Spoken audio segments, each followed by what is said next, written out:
ഇതാണ് കൊൽക്കട്ടയിലെ അതിപുരാതനമായ ഹൗറ ബ്രിഡ്ജ്. ഒരു കാലത്ത് ഇത് തുറക്കുവാനും അടയ്ക്കുവാനും പറ്റുമായിരുന്നു. പിന്നീട് അതിൻ്റെ ചാവി ആരുടെയോ കയ്യിൽ നിന്ന് പോയി കിട്ടിയില്ല. ഇപ്പോൾ അത് ഇങ്ങനെ സ്ഥിതി ചെയ്യുന്നു. അവിടുന്ന് ഞങ്ങളൊരു ലോക്കൽ ട്രെയിനിൽ കയറി ബാൻഡൽ എന്ന സ്റ്റേഷനിലിറങ്ങി. അവിടുന്ന് ഇറങ്ങി ഞങ്ങൾ ബാൻഡൽ ചർച്ചിലെത്തി. ഇതാണ് ബാൻഡൽ ചർച്ചിൻ്റെ പുറത്തുള്ള കുറച്ച് മനോഹരമായ കാഴ്ചകൾ. ഇത് ബാൻഡൽ റെയിൽവേ സ്റ്റേഷനായിരുന്നു കേട്ടോ. ഇതാണ് ബാൻഡൽ ചർച്ച്. 1599 പണി കഴിപ്പിച്ച ചർച്ചാണിത്. ഈ പള്ളി പണി കഴിപ്പിക്കുകയും കുറച്ച് നാൾ കഴിയുമ്പോൾ പിന്നീട് അത് നശീകരിക്കപ്പെടുകയും പിന്നീട് പുനരുദ്ധീകരിക്കപ്പെടുകയും ചെയ്തതാണ്. 1599 എന്ന് പറയുമ്പോൾ നമുക്ക് ഓർമ്മ വരും ബ്രിട്ടീഷിൻ്റെ കാലത്ത് ബ്രിട്ടീഷ് ഈസ്റ്റ് ഇന്ത്യ കമ്പനി ഇന്ത്യയിൽ എസ്റ്റാബ്ലിഷ് ചെയ്ത ആ ഒരു വർഷമാണ്. ഇതാണ് ബാൻഡൽ ബസലിക്ക. ഈ പള്ളിയുടെ ഉള്ളിലേക്ക് കയറുമ്പോൾ നമുക്ക് കാണാം അതിൻ്റെ വലത് സൈഡായിട്ട് കുറേ ഇരുമ്പൻ പുളി മരങ്ങളുണ്ട്. അവിടെ പോയ സ്ഥിതിക്ക് ആരും അറിയാതെ ഞങ്ങൾ കുറച്ച് ഇരുമ്പൻ പുളി പറിച്ചുകൊണ്ട് വരികയും ചെയ്തു, അച്ചാറിടാമെന്നുള്ള അതിമോഹമായിട്ട്.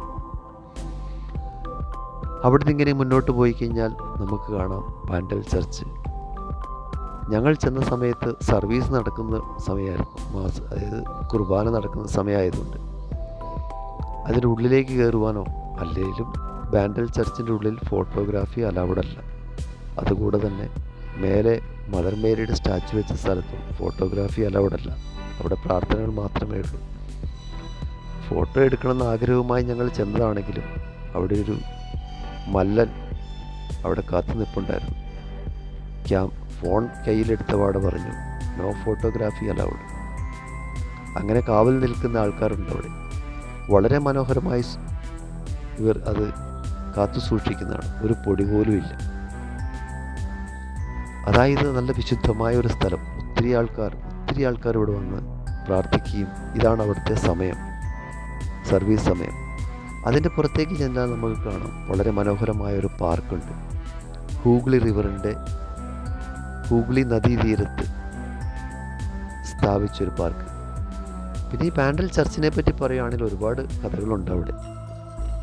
മദർ മേരിയുടെ സ്റ്റാച്ചു, അന്നത്തെ ഒരു അച്ഛന് ഒരു വെളിപാടുണ്ടായി. മദർ മേരി ബാൻഡലിലേക്ക് വരുന്നു. പക്ഷേ അദ്ദേഹം നിരസിക്കുകയും പിറ്റേ ദിവസം മത്സ്യം പിടിക്കാൻ പോയ അവർക്കത് കിട്ടുകയും അവർ അത് കൊണ്ടുവന്ന് പള്ളിയിൽ സ്ഥാപിക്കുകയും ചെയ്യും. ആ മദർ മേരിയുടെ അടുത്ത് പ്രാർത്ഥിച്ചിട്ട് ഒരുപാട് അത്ഭുതങ്ങൾ ആ നാട്ടുകാർക്ക് കിട്ടിയിട്ടുണ്ട്. ഇവിടെയുള്ള സ്റ്റാച്ചുകൾ എന്ന് പറഞ്ഞാൽ എല്ലാം ജീവൻ തുടിക്കുന്ന സ്റ്റാച്ചുകളാണ്. വളരെ മനോഹരം. എത്ര മനോഹരമായിട്ടാണ് അവർ മെയിൻറ്റെയിൻ ചെയ്യുന്നത്. ഒരു ലാർജ് ഏരിയ ആണിത്, വളരെ വലിയൊരു സ്ഥലം. പല പല രീതിയിലുള്ള സ്റ്റാച്ചുകൾ അവിടെ അവർ നിർമ്മിച്ചു വെച്ചിട്ടുണ്ട്. ഈവനിങ്ങിൽ, അതായത് വൈകുന്നേരങ്ങളിൽ പോയാൽ ഹൂഗ്ലി റിവറിൻ്റെ കാറ്റേറ്റ് ഈ പാർക്കിൻ്റെ സൈഡിൽ ഇരിക്കുക എന്ന് പറഞ്ഞാൽ തന്നെ ഒരു വളരെ സുഖമുള്ള പരിപാടിയാണ്. ഇതിൻ്റെ ആണ് മേലിലേക്ക് കയറി കഴിഞ്ഞാൽ നമ്മൾക്ക് മദർ മേരിയുടെ സ്റ്റാച്ചു വെച്ച സ്ഥലം കാണാം. ഇതൊക്കെ പാർക്കിൻ്റെ ഓരോ ഭാഗങ്ങളാണ്. അവിടെ എല്ലാം പണിക്കാർ പണിയെടുക്കുന്നുണ്ട്. 24 hours ഇത് മെയിൻറ്റെയിൻ ചെയ്തുകൊണ്ടിരിക്കുന്നൊരു സ്ഥലമാണ്.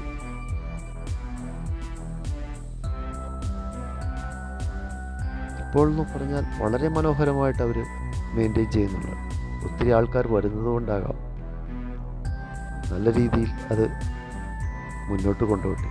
അതാണ് മതിൽ. ആ മതിലിൻ്റെ അപ്പുറത്ത് ഹൂഗ്ലി റിവറാണ്. ഹൂഗ്ലി റിവർ എന്ന് പറഞ്ഞാൽ നമ്മുടെ ഗംഗയുടെ ഒരു ഡിസ്ട്രിബ്യൂട്ടറിയാണ്. അതൊരു എന്താ ഇതിന് പറയുക, ഒരു ഇതിലെ മുന്നോട്ട് ചെന്ന് കഴിഞ്ഞാൽ അവിടെ നമുക്ക് കാണാൻ സ്റ്റെപ്പ്. ഇവിടെ ചെറിയൊരു കുളമുണ്ട്. ആ കുളത്തിൽ ആൾക്കാർ വന്ന് പൈസ ഇടാറുണ്ട്. ഇതും ഒരു സ്റ്റാച്ചു ആണ് മദർ മേരിയുടെ. പക്ഷേ ഈ സ്റ്റാച്ചു അല്ല പുഴയിൽ നിന്ന് കിട്ടിയത്. ഇവിടെ ആൾക്കാർ തിരികെത്തിക്കുകയും പ്രാർത്ഥിക്കുകയും ചെയ്യുന്നുണ്ട്. ഇതൊരു ചെറിയ കുളമാണ്. ആ കുളത്തിൽ നമുക്ക് കാണാൻ ഒത്തിരി കോയിൻസ് കിടക്കുന്നുണ്ട്. ക്യാമറയിൽ അത് ക്ലിയറായിട്ട് കിട്ടിയില്ല, പക്ഷെ എന്നാലും നല്ലൊരു രസമാണ് അവിടെ കാണാൻ.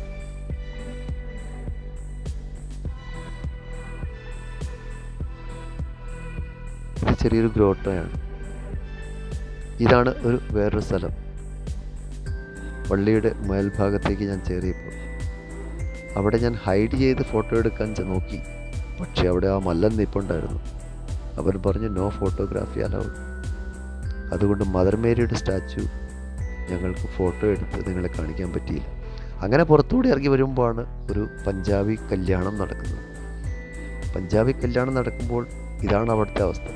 ബാൻഡ് സെറ്റും പല പല രീതിയിലുള്ള കലാപരിപാടികളൊക്കെ ഉണ്ട് അവിടെ. അങ്ങനെ ഞങ്ങൾ തിരിച്ച് റെയിൽവേ സ്റ്റേഷനിലേക്ക് പോകുന്ന വഴിയാണിത്. ഇങ്ങനെയുള്ള കുറേ സാഹചര്യങ്ങൾ, അതായത് ടോട്ടോ, ഇതാണ് ടോട്ടോ, ഇലക്ട്രിക്കൽ ടോട്ടോ, പിന്നെ വാൻ, റിക്ഷ, അങ്ങനെ ഒത്തിരി കാര്യങ്ങൾ നമുക്ക് ഇവിടെ, നിങ്ങൾ കണ്ടിട്ടില്ലാത്ത കാര്യങ്ങൾ ഇവിടെ കാണാൻ പറ്റും.